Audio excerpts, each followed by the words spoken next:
Jika ada orang yang rajin ibadahnya, rajin salatnya, rajin puasanya, rajin baca Al-Qur'annya, tapi buruk hubungan sosialnya, maka ada yang tidak sempurna dalam takwanya. Silahkan Anda cek. Anda rajin salat, rajin puasa, rajin ta'lim, tapi lisan Anda rajin mencela orang lain. Sikap Anda rajin menyakiti orang lain. Karena itulah tidak sedikit di hadis Muslim nomor hadis 5611 riwayat sahabat Abu Hurairah radhiyallahu taala anhu. Ada orang disebut muflis oleh Nabi sallallahu alaihi wasallam.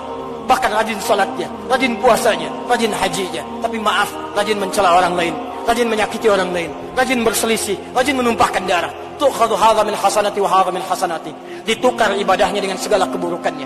Tersisa fa in fadiyat hasanatuhu, habis kebaikannya, tersisa keburukannya, faturiha finnar, maka diberikan keburukan ini kepada orang tadi dan dilemparkan ke dalam neraka. Saya ingin mengajak kepada kita semua, ayo kita berubah.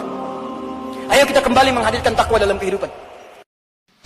Assalamualaikum. Rasulullah bersabda, "Man ahana sultana ahanahullah." Rawahu Tirmidzi. Siapa orang yang meremehkan, merendahkan dan tidak menghargai, tidak taat pada pemimpinnya, maka orang ini akan dihinakan dan direndahkan oleh Allah Subhanahu wa taala. Saudaraku sekalian, taatilah pemimpin kita. Struktur pemerintahan paling bawah di lingkungan kita adalah Pak RT. Pak RT orang paling sibuk di dunia. Ada warga nggak kebagian bansos, Pak RT yang diomelin. Tetangga berantem, Pak RT yang disuruh misahin. Ada ibu-ibu kesurupan, Pak RT yang disuruh ngobatin. Ada suami kawin lagi, bininya lapor Pak RT. Nenek-nenek takut divaksin, Pak RT yang megangin. Sampai-sampai ada anak ayam hilang, Pak RT yang suruh nyariin. Masya Allah. Saudaraku sekalian, setinggi dan sehebat apapun status sosial kita, hormatilah dan taatilah Pak RT di lingkungan kita. Selamat dan panjang umur buat para RT dimanapun berada. Assalamualaikum warahmatullahi wabarakatuh. Ya wah, kalau nasihat ulama, Quran sudah tidak didengar, maka alam yang milik Allah ini akan bicara. Wahai penduduk Indonesia yang diberi iman oleh Allah, sekarang alam sudah menasihati kita 7 sebab mengapa musibah datang bertubi-tubi. Yang pertama, karena banyaknya maksiat. Surah Yasin ayat 19 yang kita baca setiap hari. Kemalangan terjadi, musibah terjadi, malapetaka terjadi karena dosa keterlaluan kalian kepada Allah. Yang kedua, karena banyaknya orang berbuat zalim. Dengarkan surah Qasas ayat 59. Kami tidak akan menghancurkan satu daerah kecuali para penduduknya banyak berbuat zalim. Anak durhaka pada orang tua, istri yang berani kepada suaminya, perampok, pembunuhan di mana-mana. Ini mengundang bala bencana. Yang ketiga, mengundang bala bencana karena kelakuan tangan-tangan manusia. Rum 41. Telah tampak kerusakan di daratan dan lautan karena tangan-tangan jahil manusia, agar mereka merasakan akibat perbuatan mereka. Sebagian mereka merasakan akibat perbuatan mereka, agar mereka kembali kepada Allah. Yang keempat, bencana terjadi karena para tokoh melakukan kemaksiatan dan kezaliman. Dengarkan dengan iman, wahai penduduk Indonesia yang mulia, bila kami ingin menghancurkan suatu negeri, kami perintahkan para tokohnya untuk taat kepada Allah, tapi mereka maksiat, tapi mereka berbuat zalim, tapi mereka khianat kepadaku dan kepada makhlukku. Fahaqa alaihil qaul, maka haklah untuk mereka datang bala bencana seperti kaum Ad, kaum Samud, kaum Lut, kaum Nuh. Kami hancurkan sehancur-hancurnya. Siapa tokoh itu? Para pemimpin kita yang sumpah Al-Quran di kepalanya, demi Allah tidak korupsi. Lalu korupsi. Siapa lagi?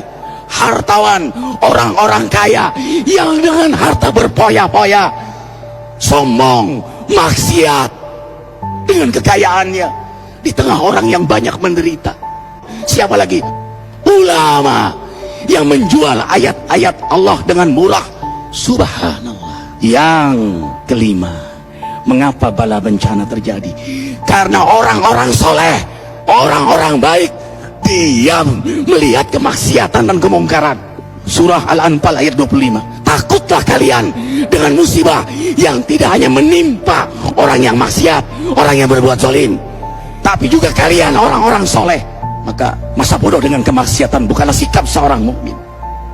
Amar ma'ruf nahi mungkar adalah amal cerdas. Yang keenam, justru karena rahmat Allah, karena peringatan yang Allah hadirkan agar hadir mahkamah kesadaran kita.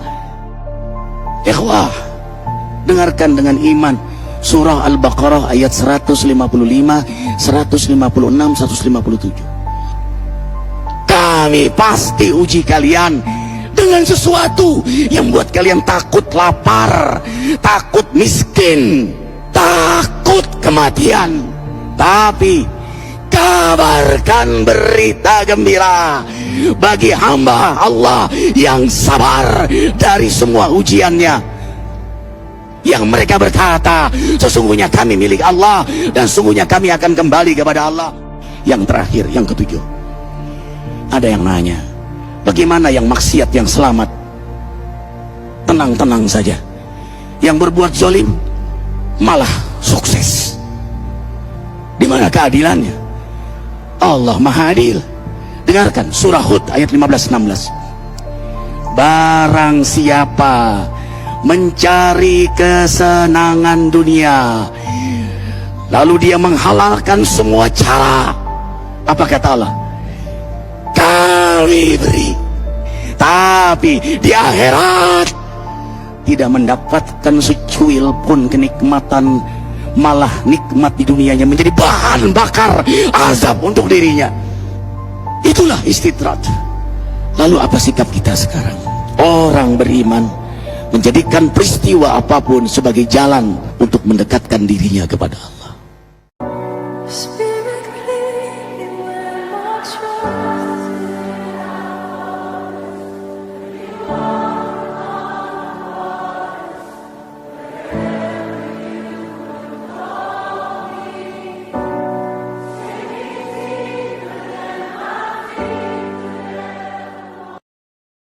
Lihat dari bawah ada gumpalan asap dari atas.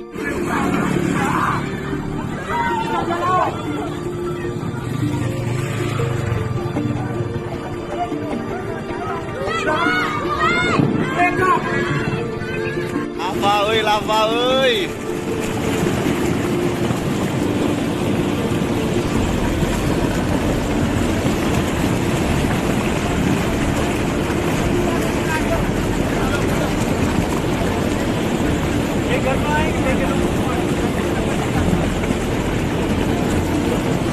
Hati-hati, saya temor, saya baba, corakoban.